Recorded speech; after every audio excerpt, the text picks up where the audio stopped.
विकी नाम के गुंडे के पास जाने के लिए मजबूर किया? है कोई सबूत? अपने दादाजी का ये सवाल सुनकर शगुन और शौर्य एक दूसरे की तरफ कामयाबी की उम्मीद के साथ देखने लगे। उन दोनों को यकीन था कि शनाया के पास कोई भी सबूत नहीं था। हेलो, कौन? मैं शौर्य, और अगर आहान की जान बचाना चाहती हो तो विक्की भाई के अड्डे पे पहुंचो। मैं तुम्हें लोकेशन भेज रहा हूँ। दादाजी, मेरे पास सबूत है।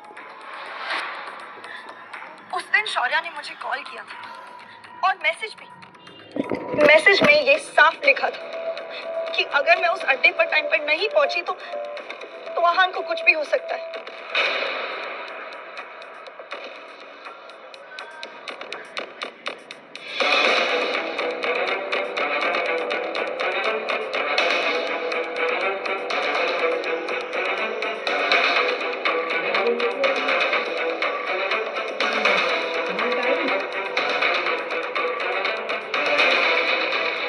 शौर्य, अब इसके बारे में तुम क्या कहना चाहोगे?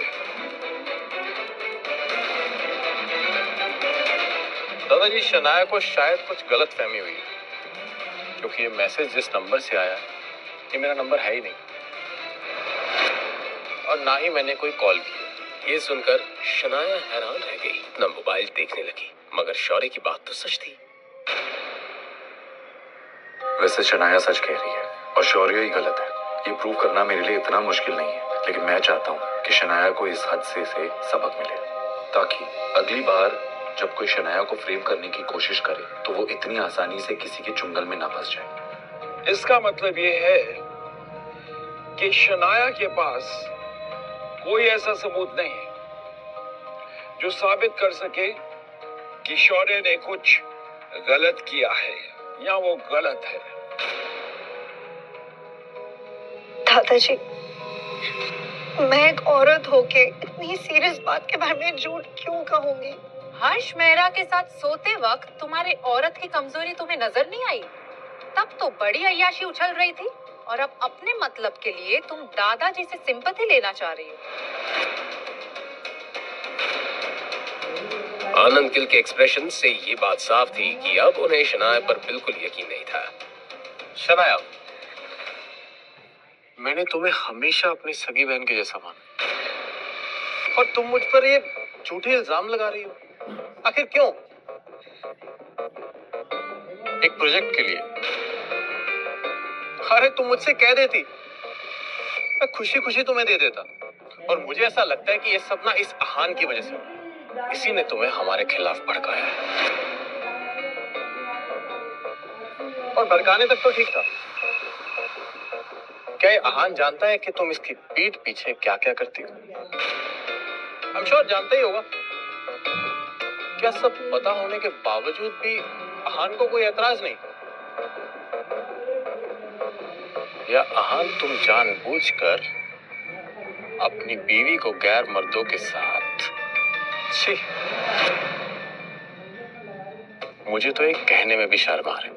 कहीं ऐसा तो नहीं कि तुम ही अपनी बीवी को दूसरे मर्दों के पास भेजते हो? शौर्य सवालों को बहाने से दादाजी के दिमाग में बातें घुसा रहा था। छी आहान, कितने घटिया इंसान हो तुम। क्या तुम्हें अपने आप को आदमी कहते हो शर्म नहीं आती?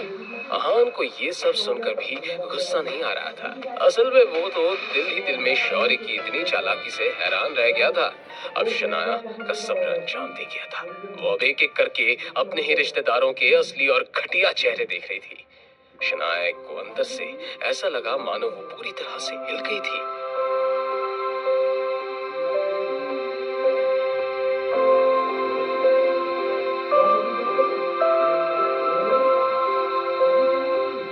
मगर तभी उसे अपने कंधे पर एक छुअन महसूस हुई। ये छुअन शनाया को अपनेपन की गर्माहट दे रही थी।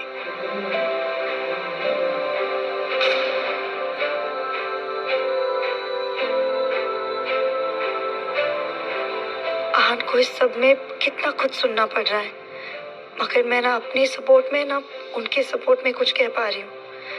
मैं बहुत लकी हूँ जो मेरे पास आहान है। अगर उन्होंने मेरा साथ ना दिया होता तो मेरा क्या होता? फाइनली मेरे पास ऐसा कोई है जिस पर मैं डिपेंड कर सकती हूँ। शनाया को बेहतर फील करवाने के लिए अहान सब ठीक कर सकता था, लेकिन अहान शनाया को कमजोर नहीं रहने देना चाहता था। इसलिए अहान ने कुछ नहीं कहा। शनाया, क्या शौर्य सच कह रहा है? अगर शौर्य की बात सही थी तो शनाया ने अपने परिवार की मर्यादा को पार किया था, और गिल परिवार में ऐसी घटिया गलती की कोई माफी नहीं होती, सिर्फ सजा थी, परिवार से बेदखल करने की सजा। अब शनाया हार गई थी और सुबकते हुए रोने लगी। अब तो मैं ये भी साबित नहीं करना चाहती कि मेरी कोई गलती नहीं है। ऐसे भी मेरे कुछ कहने ना कहने से कोई फर्क नहीं पड़ने वाला। अब जब शनाया ने अपने घुटने टेक दिए थे तो अहान को ही अपनी बीवी का साथ देना था। क्या अब इस बात से फर्क पड़ता है कि शौर्य सच कह रहा है या झूठ?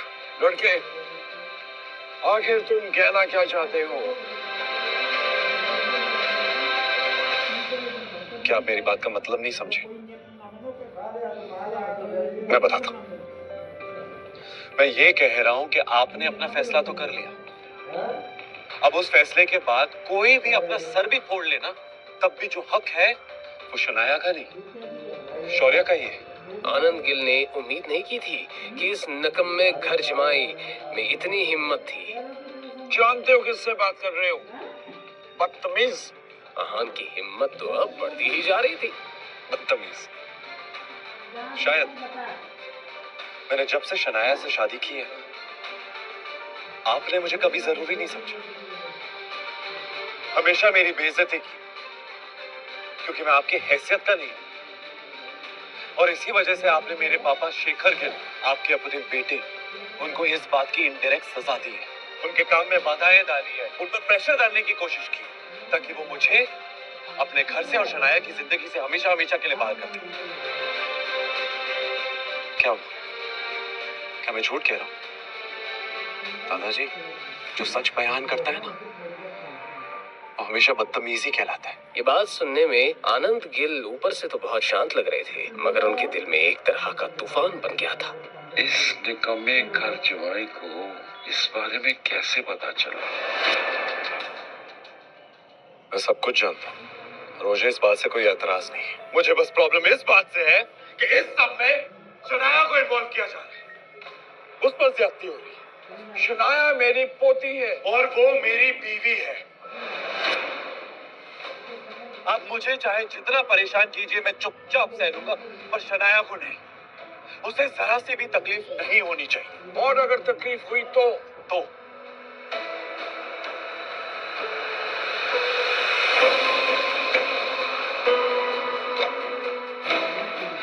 इसकी कीमत पूरे गिल परिवार को चुकानी पड़ेगी। अहान की ये बात सुनकर शनाया इमोशनल होकर रोने लगी।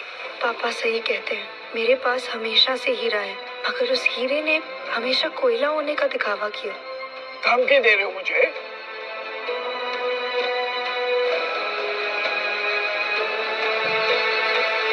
अगर आप उसे धमकी समझ रहे हैं तो धमकी सही। आज मैं आपको आखिरी बार दादाजी कहकर बुला रहा हूं। आगे से अपना ध्यान रखिएगा। अपनी बात कहने के बाद अहान ने शनाया का हाथ पकड़ा और वहां से चला गया। शनाया को इस बात का एहसास था कि गिल परिवार से उसका रिश्ता टूट चुका था। पहले कभी शनाया ने इस बारे में सपने में भी नहीं सोचा था। शनाया को तो बस इसी बात की तसल्ली थी कि इस सब में वो अकेली नहीं थी, अहान उसके साथ था। शनाया को कुछ खोने का गम नहीं था, वो तो बस जो था उसी के साथ खुश थी। शनाया को रियलाइज हुआ कि असली अहान ऐसा दिखता था, इतना कॉन्फिडेंट, इतना ब्रेव।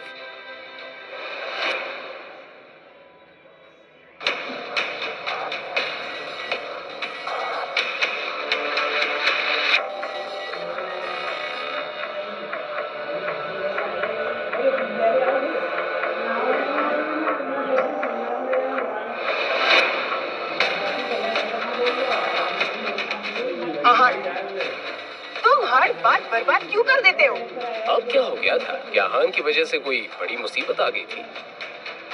जानने के लिए सुनते रहिए सीक्रेट अमीरजादा ओनली ऑन पॉकेट एफएम।